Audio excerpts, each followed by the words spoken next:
The judge's gavel comes down. Not guilty of murder. The woman in the defendant's chair doesn't cry, doesn't smile, just stares straight ahead with the kind of calm that makes your skin crawl. Because 8 months ago, she walked into her husband's apartment in Alaska and put 4 bullets in him, the exact same number he put in her. But to understand how Carmen Vega ended up in that courtroom, you need to go back. Back to September 8, 2023, Portland, Oregon, 11:34 at night. A 911 call comes in. The voice on the other end belongs to Blake Morrison, and he sounds panicked.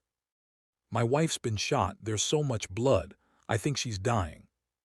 When officers arrive 7 minutes later, they find 29-year-old Carmen Vega collapsed in the master bedroom doorway. 4 gunshot wounds: shoulder, abdomen, thigh, neck. Blake standing in the hallway, hands shaking, telling them he heard the shots from the garage. Says he has no idea who did this. Says it must have been a robbery. But here's the thing about this case that kept Detective Juneau Hartford awake for months. The front door had no signs of forced entry. Carmen's wallet was missing, but it only had $43 in it. And when they tested Blake's hands for gunshot residue, clean. He said he'd washed them trying to stop the bleeding. Carmen was rushed to Legacy Emanuel Medical Center with an 8% chance of survival. Doctors put her in a medically induced coma. Blake visited her twice in the first week. Each visit lasted less than 20 minutes. And while Carmen was fighting for her life in that hospital bed, Blake was Googling something on his laptop at home. How long does life insurance take to pay out? He'd searched it 4 days before she was shot. What happened that night in Portland wasn't a random robbery. And what happened 6 months later in a small apartment in Juneau, Alaska? That's where this story gets complicated. Because the dead don't always stay dead. And when they come back, they remember everything. Carmen Vega was supposed to die that night. The paramedics who loaded her into the ambulance didn't think she'd make it to the hospital. 1 bullet had torn through her neck, missing her carotid artery by less than half an inch. Another had collapsed her left lung. The other 2 had ripped through soft tissue in her shoulder and thigh, leaving trails of damage that would take surgeons hours to repair. Detective Juneau Hartford stood in the bedroom doorway where Carmen had fallen, watching the forensic team photograph blood patterns on the hardwood floor. She'd been doing this job for 11 years, seen plenty of domestic shootings dressed up as break-ins. This one smelled wrong from the start. Blake Morrison sat in the living room, still wearing the same clothes from when officers arrived. Jeans, a gray t-shirt with oil stains. He kept his hands folded in his lap, answering questions in a voice that barely shook. "I was in the garage," he told Hartford, "working on my motorcycle, oil change. I had music playing, so I didn't hear anything at first." Hartford wrote it down. "What time did you go out there?" "Around 10:30, maybe 10:45. "And when did you hear the shots?" Blake's jaw tightened. 11:30, maybe a little after. I heard them through the music and ran inside. Found her lying there. I tried to stop the bleeding, but there was too much. I called 911 and waited for you guys." Hartford glanced at his hands. "You washed up before we got here." "I had her blood all over me. I panicked. I didn't know what else to do." She nodded slowly, made another note. No gunshot residue. No way to prove he'd fired a weapon. The front door was locked when officers arrived. No scratches on the deadbolt. No broken windows. Whoever shot Carmen either had a key or was already inside. Blake said Carmen's wallet was missing from her purse, which was sitting on the kitchen counter. He claimed it usually held between $40 and $50. Hartford had the purse bagged as evidence. Everything else was still inside. Credit cards, driver's license, chapstick, a grocery receipt from 3 days ago. Just the cash was gone. The forensic team found 6 shell casings on the bedroom floor, all 9mm, no weapon at the scene. Officer Derek Timmons, who'd been first on scene with Hartford, pulled her aside near the front door. Neighbor 2 units down heard the shots, he said quietly. Said it sounded like 4 or 5 pops around 11:30. Didn't see anyone leave the building. Hartford looked back toward the living room where Blake sat. He say anything else while I was checking the bedroom. Just kept asking if she was going to make it. Wanted to know if we'd called the hospital yet. She filed that away. Most husbands in his position would have ridden in the ambulance. Blake had stayed behind to talk to police. Hartford walked through the kitchen to the door leading into the attached garage. She flipped the light switch. The motorcycle sat in the center of the space. A Yamaha, maybe 10 years old. Tools were scattered on a workbench against the far wall. An oil pan sat on the concrete floor beneath the bike, but it was empty. Clean. She crouched down, ran her finger along the garage floor near the bike. No fresh oil. No stains on the concrete that looked recent. Blake said he'd been changing the oil for nearly an hour. But there was no oil anywhere. Hartford stood, brushed her hands off, and walked back into the house. The next morning, Hartford knocked on the door of the unit directly next to Blake and Carmen's. A woman in her 60s answered, still in her bathrobe. "Mrs. Lucinda Grant." "That's me." Hartford showed her badge. "I'm investigating the shooting last night. Can I ask you a few questions?" Lucinda stepped out onto the porch, pulling the door shut behind her. "Horrible thing. I heard the sirens. Is Carmen okay?" "She's in critical condition. I understand you've lived here a while." 12 years. "Do you know the Morrisons well?"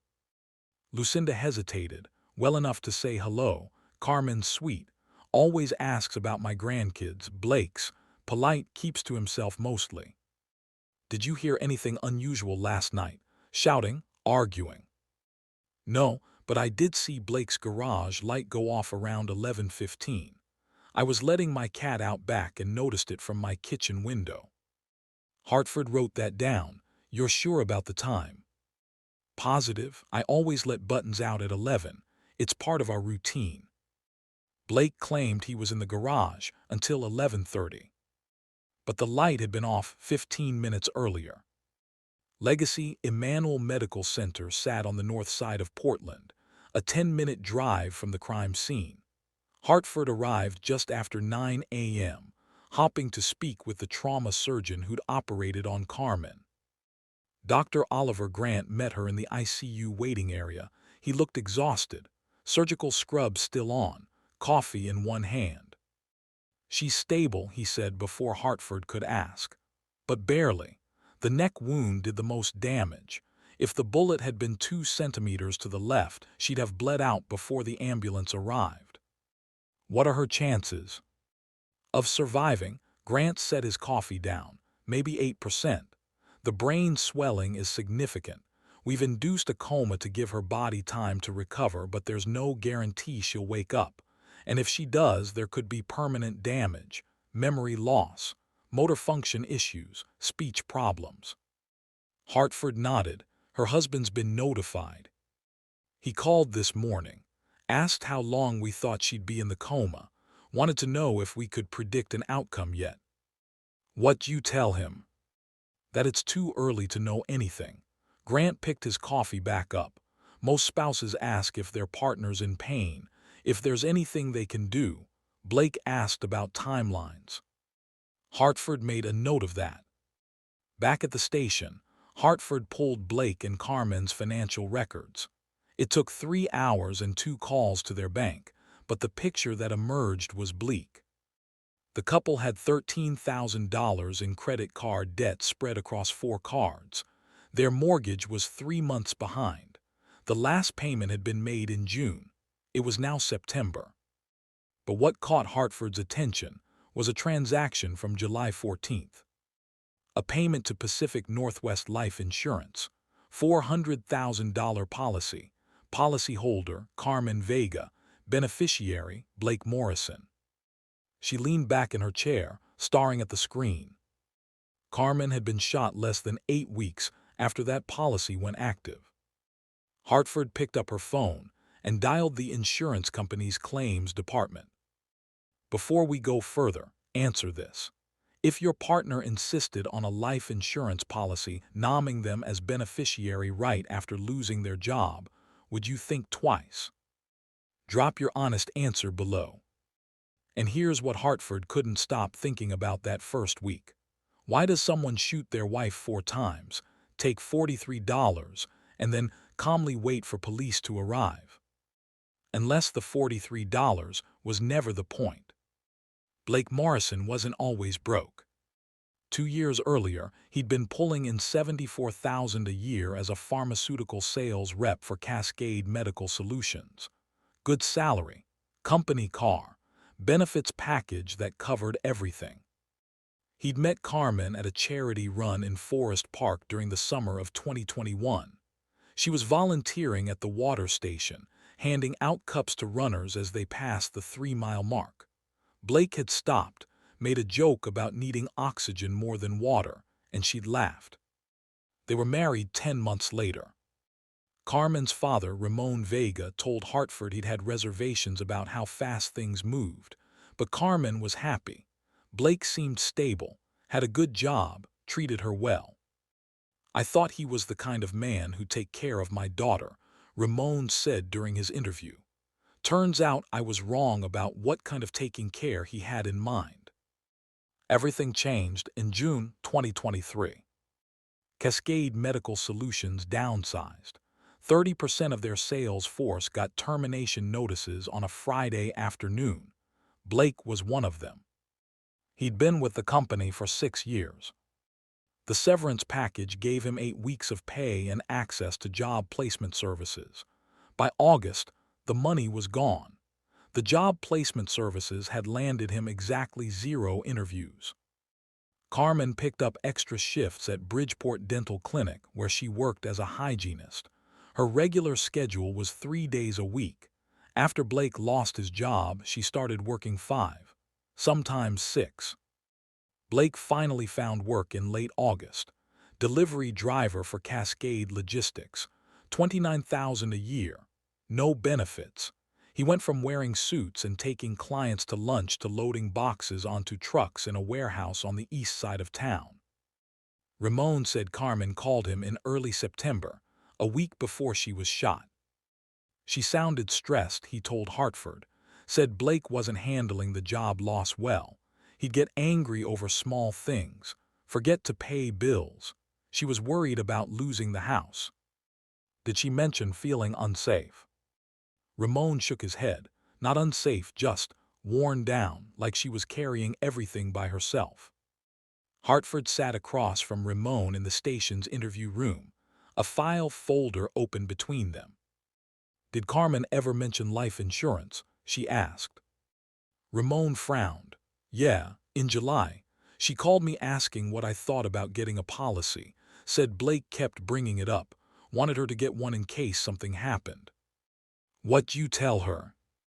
I said it wasn't a bad idea, we all should have coverage, but I also asked why Blake was so focused on it. Ramon's voice tightened. She said he told her it was responsible planning, that if something happened to her, he'd need money to cover the funeral and bills. Hartford slid a document across the table, the insurance application, Carmen's signature at the bottom, policy amount $400,000, beneficiary Blake Morrison. Did she tell you how much the policy was for? Ramon stared at the paper. No, she just said they'd worked it out. I didn't know it was that much. $400,000 is a lot for someone in Carmen's position. The monthly premiums on this would have been around $250, maybe $300. She was already working extra shifts to keep the mortgage current. Ramon looked up. Where was that money coming from? Hartford closed the folder. That's what I'm trying to figure out. It took a subpoena to get Blake's phone records, but Hartford had them by the 3rd week of September. She sat in her office, scrolling through text message logs, and stopped when she saw the name. Sienna Caldwell. 847 text messages between Blake and Sienna since April 2023. The earliest one was dated April 9th, just 2 months before Blake lost his job. Hartford opened the detailed log and started reading. April 9, 11:42 p.m. Blake, you up? Sienna, always, miss you already. Blake, same, can't stop thinking about earlier. April 22, 2:18 p.m. Sienna, when can I see you again? Blake, tomorrow, Carmen's working a double. Sienna, perfect my place. August 39, 03 p.m. Blake, I hate lying to her. Sienna, then don't leave. You said the marriage was over anyway. Blake, it's not that simple. Money's tight. I need to figure things out first. September 1, 10:27 p.m. Blake, something's going to change soon.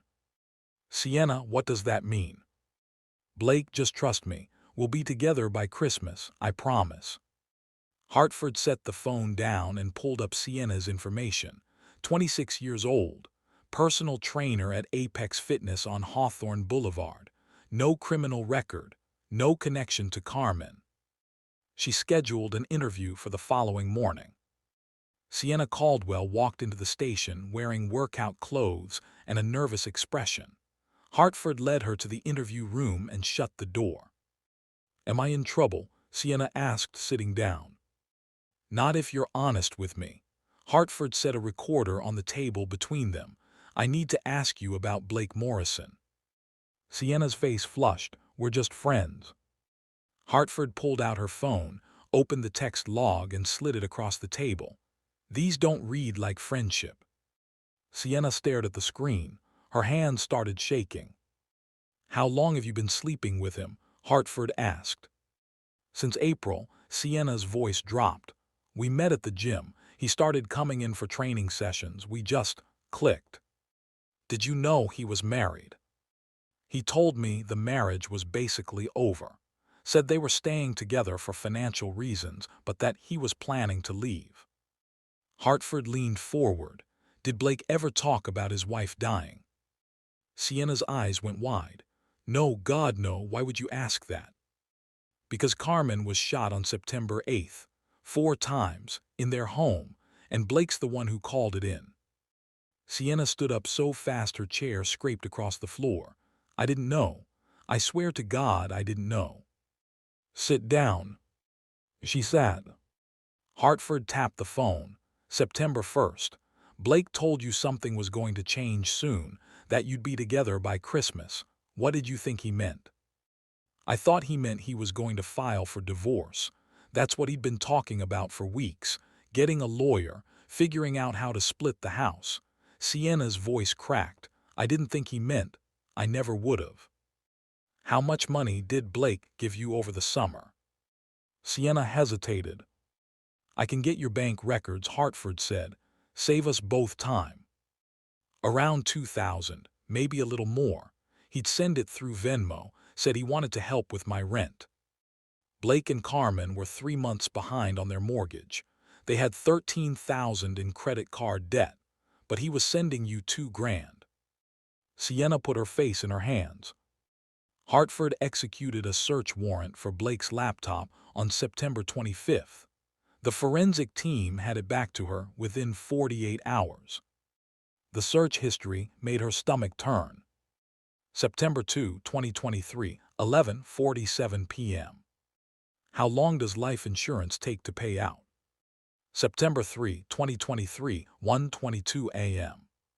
Can life insurance deny claim for murder? September 4, 2023, 10:35 p.m. Survival rate gunshot wound to neck.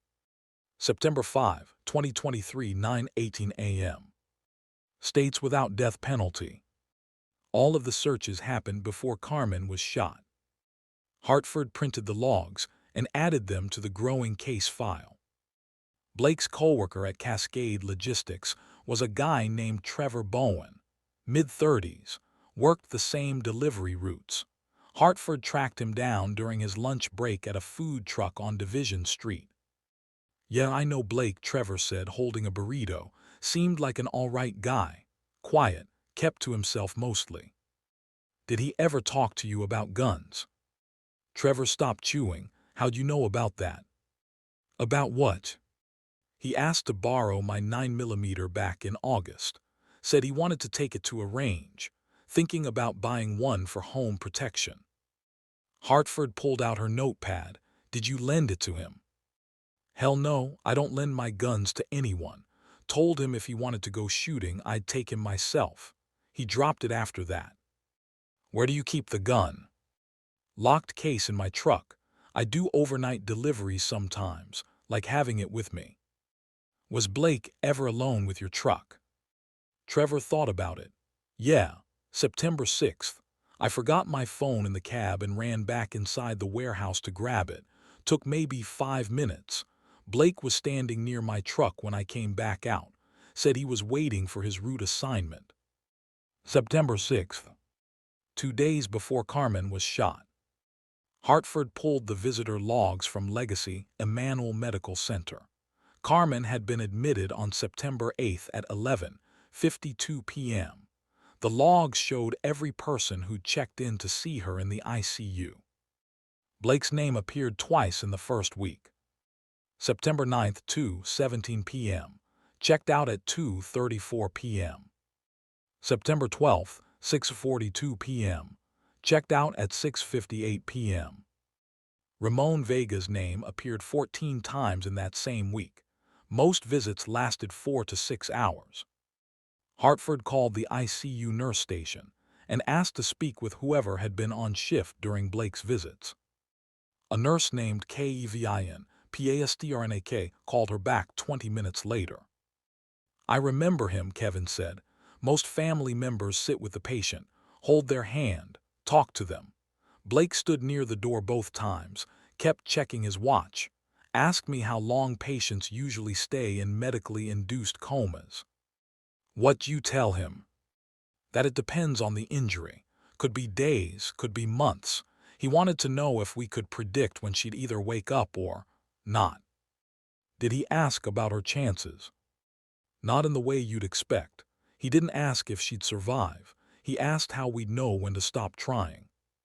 Hartford wrote that down. Anything else? Kevin hesitated. Yeah. The second visit he asked me about the machines, wanted to know what each one did. I explained the ventilator, the IV drips, the monitors. He seemed really interested in the ventilator. Asked what would happen if it got disconnected. What you say? I told him the alarms would go off immediately. That we'd have maybe a minute to get it reconnected before brain damage set in. He just nodded and left a few minutes later. Here's a question. If you found out your partner was cheating, sending them money you didn't have, and Googling your survival rates, would you see the red flags or would you miss them until it was too late? Drop your truth below. Because here's what Hartford realized that night, sitting in her office with the case file spread across her desk. Blake Morrison didn't just want Carmen gone. He'd been planning it for weeks. And the only thing standing between him and $400,000 was whether Carmen would wake up. Carmen Vega had been in a coma for 63 days. Dr. Oliver Grant checked her vitals every morning. Brain activity remained minimal. The swelling in her skull had gone down slightly, but not enough to risk bringing her out of sedation. Every day was a gamble between giving her body time to heal and the possibility that she'd never wake up at all. Ramon Vega sat in the same chair he'd occupied since September. He'd taken unpaid leave from his job at Boeing, cashed out his vacation time, and moved into a motel 6 blocks from the hospital. Every morning at 7, he walked through the ICU doors. Every night at 10, security had to remind him visiting hours were over. He brought things from home, photos of Carmen as a kid, her high school graduation picture, a small speaker that played Selena songs on repeat because Carmen had loved them since she was 12. The nurses knew him by name, brought him coffee without asking, let him stay past visiting hours when they could. Blake hadn't been back to the hospital since September 12th. On November 3rd, Blake received a check from Pacific Northwest Life Insurance. $80,000. The letter that came with it explained that due to Carmen's critical condition and the likelihood of long-term care expenses, the company was authorizing a partial advance on the policy. The remaining $320,000 would be paid upon her death. Blake deposited the check the same day. By November 10th, he'd paid off all 4 credit cards, $13,000 gone. He caught up on the mortgage, another $4,000, bought a 2019 Ford F-150 off a lot in Gresham, $18,000 paid in cash. The rest went into his checking account. On November 14th, Blake and Sienna drove to Cannon Beach for the weekend. He posted a photo on social media, the two of them standing on the sand, waves crashing behind them. Sienna's arms around his waist, Blake smiling like he didn't have a wife dying in a hospital 20 miles away. Ramon saw the photo. He called Detective Hartford the next morning. Hartford met Ramon in the hospital cafeteria. He looked like he'd aged 10 years in 2 months, gray stubble on his face, dark circles under his eyes, hands shaking as he held his coffee cup. He got money from the insurance, Ramon said. I don't know how much, but he's spending it. New truck, weekend trips. Meanwhile, my daughter's upstairs fighting for her life, and he hasn't visited her in 2 months. Hartford pulled out her notebook. How do you know about the insurance payout? I asked the hospital billing department if Blake had made any payments toward Carmen's care. They said no. So I checked the insurance company. They told me they'd issued a partial payout in early November, $80,000. Did Blake tell you he'd received it? Ramon's jaw tightened. I haven't spoken to Blake since September. He won't return my calls, won't answer my texts. I drove to the house last week and he wasn't there. Neighbor said he's barely home anymore. Hartford wrote it down. Where's he staying? I don't know, but I saw the photo he posted with that woman. They looked pretty comfortable. Sienna Caldwell. You know about her? I do. Ramon set his coffee down. He tried to kill my daughter, I know it, you know it. When are you going to arrest him? Hartford closed her notebook. I need evidence that'll hold up in court. Right now, everything we have is circumstantial. No murder weapon, no witnesses. His DNA and fingerprints are all over the house because he lives there. The affair gives him motive, but it doesn't prove he pulled the trigger. What about the Google searches, the insurance money? Good for building a case, not enough to convict. I need something concrete, and I need Carmen to wake up. Ramon looked at her with hollow eyes. What if she doesn't? November 28th, 2:47 in the morning. Kevin Pasternak was 3 hours into his shift in the ICU. Thanksgiving night was always quiet. Most families stayed home. The hospital felt emptier than usual. He was updating patient charts at the nurse's station when he heard the door to Carmen's room click open. Kevin glanced up, saw a man slip inside. Blake. Kevin frowned. Visiting hours had ended at 10. He stood, started walking toward the room, but something made him stop. Through the window in the door, he could see Blake standing next to Carmen's bed, not sitting, not holding her hand, just standing there staring at the machines. Then Blake reached for the ventilator tube. Kevin's heart kicked into overdrive. He watched Blake's hand close around the connector where the tube met the breathing machine, watched him pull it free. The alarms didn't go off immediately. It took 7 seconds. Kevin was already moving. He shoved the door open, crossed the room in 3 strides, and reconnected the tube. The alarm stopped. Carmen's oxygen levels stabilized. Blake stepped back, hands up. I'm sorry. I was adjusting her blanket and I bumped it. I didn't mean to. Get out. I didn't. Get out of this room right now, or I'm calling security. Blake left. Kevin stood there, breathing hard, staring at the ventilator. He replayed what he'd seen in his head. The way Blake had looked at the tube, the deliberate way his hand had moved. That wasn't an accident. Kevin filed an incident report the next morning. Hospital protocol required documentation any time a patient's equipment was disconnected, accidentally or otherwise. He wrote down everything: the time, Blake's presence in the room during non-visiting hours, the way the tube had been removed, the fact that Blake had claimed it was an accident but hadn't seemed surprised or panicked when it happened. The report went into Carmen's medical file. Kevin also called Detective Hartford. She arrived at the hospital that afternoon and pulled the security footage from the ICU hallway. The camera didn't have a direct view into Carmen's room, but it showed Blake entering at 2:43 a.m. and leaving at 2:51. 8 minutes.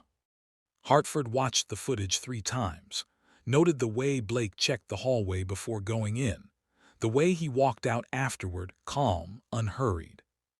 She added the footage to the case file. But without Kevin actually seeing Blake disconnect the tube with intent to harm, it wasn't enough to file charges. Blake's lawyer would argue it was an accident, that Blake had been emotional, visiting his wife in the middle of the night and made a clumsy mistake. Hartford knew better. So did Kevin. But knowing and proving were 2 different things. Blake listed the house on December 4th. 3-bedroom, 2-bath in the Bridgeport neighborhood, hardwood floors, updated kitchen, asking price $329,000. Ramon found out when a realtor's sign appeared in the front yard. He called Hartford immediately. He's selling the house. Carmen's name is still on the title. How is he allowed to do that? Hartford looked into it. Oregon law allowed a spouse to sell jointly owned property if the other spouse was incapacitated, as long as the sale proceeds were used for the incapacitated spouse's benefit or the couple's debts. Blake's lawyer argued that the mortgage needed to be paid and that Carmen's medical bills were mounting. Selling the house was financially necessary. Ramon fought it, hired a lawyer, filed an objection with the court. The judge ruled in Blake's favor. The house sold 3 weeks later for $318,000. After the mortgage payoff and realtor fees, Blake walked away with $92,000. He didn't put a cent toward Carmen's medical bills. On January 11, 2024, Blake Morrison and Sienna Caldwell boarded a flight to Juneau, Alaska. Blake had accepted a job as a logistics coordinator with Alaska Marine Highway. $48,000 a year, benefits, housing stipend. They rented a 2-bedroom apartment on the north side of town, 3rd floor, view of the water, $1,500 a month. Sienna got hired at a boutique gym downtown, started building a client base, posted photos on social media of her and Blake hiking in the mountains, adopted a dog, a golden retriever they named Cooper. Blake cut off all contact with Ramon, blocked his number, stopped responding to emails. Carmen's medical bills continued to pile up at Legacy Emanuel. The hospital sent invoices to the address on file, the house Blake had sold. The invoices came back marked undeliverable. Ramon covered what he could. His savings account drained month by month. And Carmen stayed in the coma. By February 2024, Detective Hartford had hit a wall. She had motive, she had opportunity, she had circumstantial evidence that pointed to Blake. But she didn't have the gun, didn't have a witness, didn't have anything that would guarantee a conviction. The district attorney's office reviewed the case and sent it back. Not enough. Get me something concrete. Hartford kept the file active, checked in with the hospital once a week, asked if there'd been any change in Carmen's condition. The answer was always the same. No change. Blake was living a new life in Alaska, free, happy, untouchable. And unless Carmen woke up, that's how it would stay. If you knew someone tried to kill your child but couldn't prove it, what would you do? Let it go and move on, or fight until there was nothing left. Be honest, comment below. Because here's the thing that kept Ramon awake every night in that motel room. Blake had moved on. New job, new city, new life. While Carmen was still trapped in a hospital bed, her father's savings disappearing, and the man who put her there was posting photos of his dog on the internet. What kind of justice is that? Ramon was reading to Carmen when her fingers moved. It was just after 7 in the morning. He'd brought a book from home, one of those paperback mysteries Carmen used to read on her lunch breaks. He didn't know if she could hear him, but the nurses said it might help. That familiar voices could reach through the darkness. He was halfway through chapter 3 when he saw it. Her left hand, resting on top of the blanket, the index finger twitched. Ramon stopped reading, stared at her hand. It happened again. This time the whole hand shifted, fingers curling slightly. Carmen. Her eyelids fluttered. Ramon dropped the book and hit the call button, kept hitting it until a nurse came running. Dr. Oliver Grant arrived within 10 minutes. He'd been in his office reviewing charts when the page came through. Patient in room 447 showing signs of consciousness. He didn't run. Doctors didn't run in hospitals, but he walked faster than usual. When he entered the room, Carmen's eyes were open, not focused, not tracking movement yet, but open. Ramon stood beside the bed, tears streaming down his face, holding Carmen's hand. Grant checked her pupils, shined a light, watched them contract. He asked her to squeeze his hand if she could hear him. Nothing. He tried again. Carmen, if you can hear me, squeeze my hand. Her fingers tightened around his. Barely, but it was there. Grant looked at Ramon. She's waking up. The next 72 hours were a blur of tests, MRIs, CT scans, neurological assessments. Carmen drifted in and out of consciousness. Sometimes her eyes would open for a few minutes. Other times she'd slip back under for hours. But she was fighting her way back. Dr. Grant briefed Ramon on what to expect. The brain trauma was severe. Even with her waking up, we're looking at significant challenges. Speech will be affected. Motor control on her right side is compromised. Memory could be fragmented or missing entirely. But she's alive. She's alive, Grant confirmed.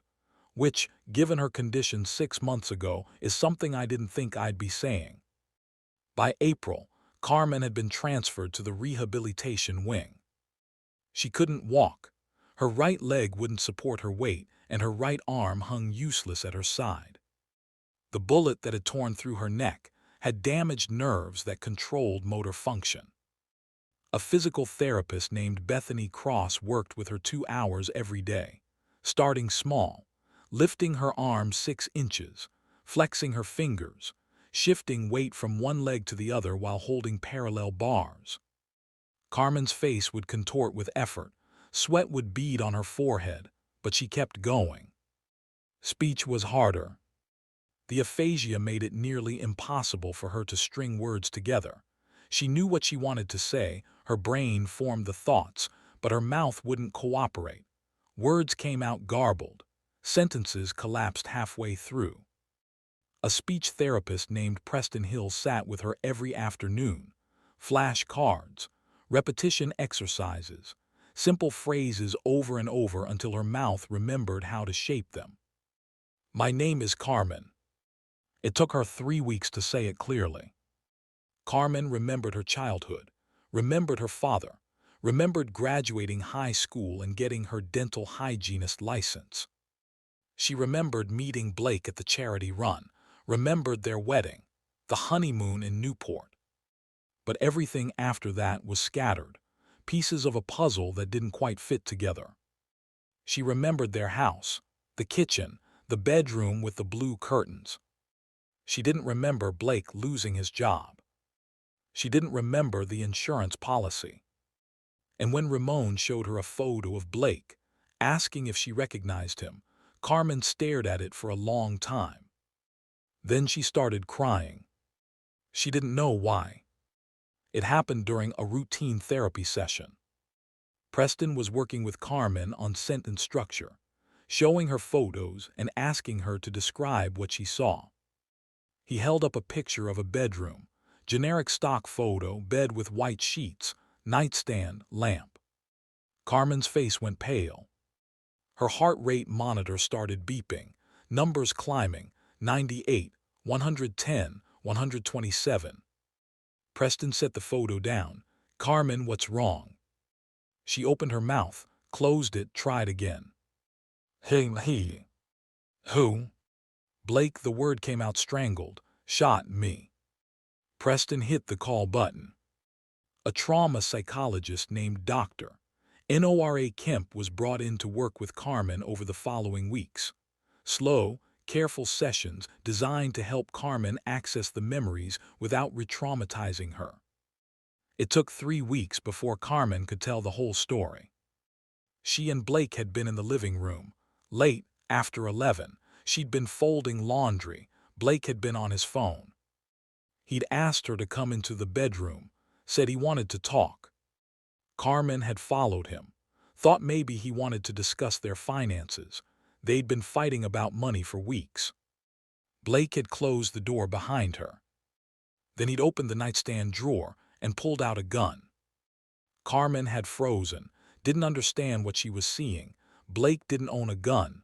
Where had it come from? Why do you have that? She'd asked. Blake's hand had been shaking. I'm sorry. Blake, what are you doing? You're worth more to me dead than alive. I didn't want it to be like this, but we're out of options. Carmen had backed toward the door. Put the gun down, please. We can figure something out. We can. The first shot hit her shoulder. She'd stumbled, reached for the door handle. The second shot tore through her abdomen. She'd fallen, tried to crawl, couldn't breathe, couldn't scream. Blake had stood over her, face blank, emotionless. The third shot hit her thigh. The fourth hit her neck. Carmen remembered the heat spreading across her skin, the way the room had started to fade, the sound of Blake's footsteps walking away. Then his voice on the phone, frantic, panicked, saying her name like he cared. She tried to stay conscious, tried to hold on long enough to tell someone what he'd done. But the darkness had pulled her under. And she'd been gone for 6 months.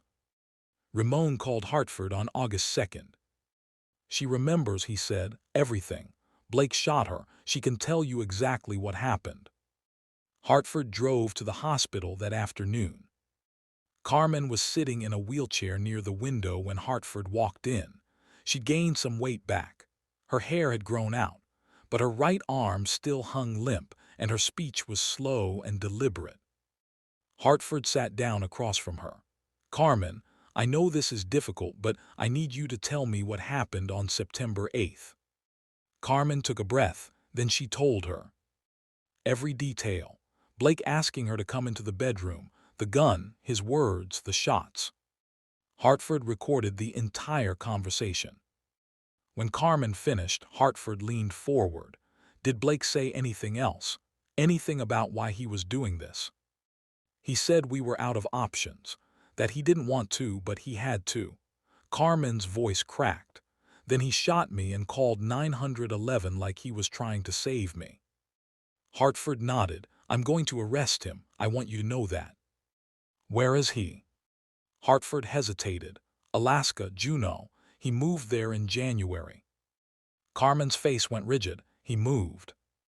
With a woman named Sienna Caldwell. They've been living there since the start of the year. Ramon, standing near the door, stepped forward. I didn't want to tell you yet. Didn't want to upset you while you were recovering. Carmen stared at him. Show me. Carmen. Show me. Ramon pulled out his phone, opened Blake's social media page, handed it to her. Carmen scrolled through the photos. Blake and Sienna at a restaurant, hiking, holding the dog, smiling. He walked the jury through Carmen's injuries, the bullet that had torn through her neck, the months in a coma, the brain damage that had affected her speech and motor control. In your medical opinion, Dr. Grant, Would this kind of trauma have lasting psychological effects? Absolutely. Traumatic brain injury often results in emotional dysregulation, impaired judgment, difficulty controlling impulses. Patients can experience rage episodes that they wouldn't have had prior to the injury. Could Carmen have been experiencing one of those episodes when she confronted Blake Morrison? It's possible. Quinn cross-examined. Dr. Grant impaired judgment would make it difficult to plan a trip correct. To book flights, rent a car, surveil someone's apartment for 6 days. Grant shifted in his seat. It depends on the severity. Ms. Vega managed all of those things. Doesn't that suggest her judgment was functioning normally? Not necessarily. She could have moments of clarity alongside moments of impairment. Or she could have been fully aware of what she was doing. Objection. Withdrawn. Victoria called Detective Hartford next. Hartford testified about Blake's Google searches, the life insurance policy, the affair with Sienna, the hospital ventilator incident. Detective, in your professional opinion, was Blake Morrison an ongoing threat to Carmen Vega's life? Hartford hesitated, glanced at Quinn, then back at Victoria. Yes, based on the evidence, I believe he would have tried again if given the opportunity. Quinn objected, calls for speculation. Judge Aldridge sustained it. But again, the jury had heard it. Day 4 of the trial. Victoria called Carmen to testify. Carmen walked to the witness stand slowly, cane in her left hand, right leg dragging slightly. The jury watched every step. She sat down, placed her hand on the Bible, swore to tell the truth. Victoria started gently, asked Carmen to describe the night Blake shot her.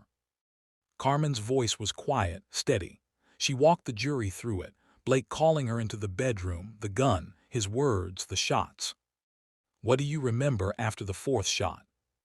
Victoria asked. Lying on the floor, couldn't breathe, couldn't move. I heard Blake on the phone, heard him crying, saying my name like he was scared, like he cared. Carmen's hands tightened in her lap, but I'd seen his face when he shot me. There was nothing there, no emotion. He'd already decided I was dead. What happened when you woke from the coma? I couldn't walk, couldn't talk, had to learn everything again. And while I was doing that, my father told me Blake had moved to Alaska, that he'd sold our house, that he was living with another woman. How did that make you feel? Carmen looked at the jury, like I didn't matter, like he'd erased me and moved on. Victoria paused. Why did you go to Juneau? I wanted him to know I was still here, that he didn't get to just forget about me. Did you plan to kill him? Carmen was quiet for a long moment. I don't know. I brought the gun because I was scared. Scared he'd finish what he started. But when I saw him, when I heard him try to explain it away like it was just a mistake, I couldn't let him keep breathing while I'm stuck like this. Quinn stood, approached the witness stand. Ms. Vega, you testified that you were scared Blake would try to kill you again. But Blake was in custody in Oregon when you flew to Alaska, correct? Yes. So he wasn't a threat to you at that moment. He'd made bail 2 days before I left. He was out. Quinn paused, checked his notes. She was right. But he was in Oregon. You were planning to move to Arizona. He had no way of finding you. He found a way to shoot me in our bedroom. He found a way into my hospital room at 2 in the morning. You think distance would have stopped him? Quinn shifted tactics. You booked your flight under your maiden name. Why? I didn't want anyone to know where I was going. Because you knew what you were planning to do was wrong. Because I wanted to be left alone. You rented a car with cash, stayed in a motel for 6 days, watched Blake's apartment. That's not the behavior of someone who's scared. That's the behavior of someone planning something. Carmen didn't respond. When you confronted Blake in the hallway, he wasn't armed, was he? No. Didn't threaten you. He tried to explain. Yes or no, Did he threaten you in that hallway? No. You told him to open the apartment door. You followed him inside. He backed away from you, and you shot him 4 times. The same number of times he shot you. That wasn't self-defense, was it? Carmen's jaw tightened. He took everything from me. That's not what I asked. He deserved to die. The courtroom went silent. Quinn looked at the jury. No further questions. Quinn stood in front of the jury on November 20th. Carmen Vega wants you to believe she had no choice, that the legal system failed her and she had to take justice into her own hands. But let me be clear about something. Blake Morrison was in custody. He was facing trial. He was looking at decades in prison. The system was working. He gestured toward Carmen. She didn't go to Alaska because she was scared.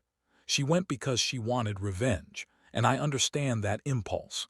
What Blake did was evil, unforgivable, but we don't get to kill people because we're angry. We don't get to hunt them down and execute them because the prison sentence isn't long enough. If we allow that, we're not a society anymore. We're chaos. He sat down. Victoria stood. The prosecution wants you to believe Carmen had options, that she should have trusted the system. But the system didn't protect her when Blake shot her, didn't stop him from trying to kill her in the hospital, didn't prevent him from selling her house and moving across the country while she was still learning how to speak. She walked toward the jury. Carmen Vega didn't wake up planning murder. She woke up broken, traumatized. And when she saw the man who destroyed her living a happy life, something inside her snapped. That's not murder. That's a human being who was pushed past her breaking point, and she deserves your compassion. The jury deliberated for 4 days. November 22nd, they returned.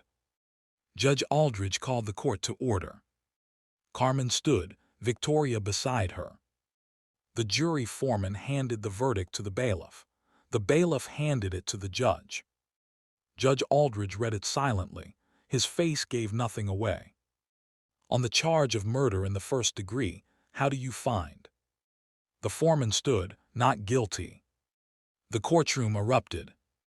Judge Aldridge banged his gavel. Order. Carmen closed her eyes, didn't cry, didn't smile. On the charge of voluntary manslaughter, how do you find? Guilty. The room went quiet again. Sentencing was scheduled for December 1st. Judge Aldridge sentenced Carmen to 8 years at Highland Mountain Correctional Center. Eligible for parole in 5. Ramon sat in the gallery, cried when the sentence was read.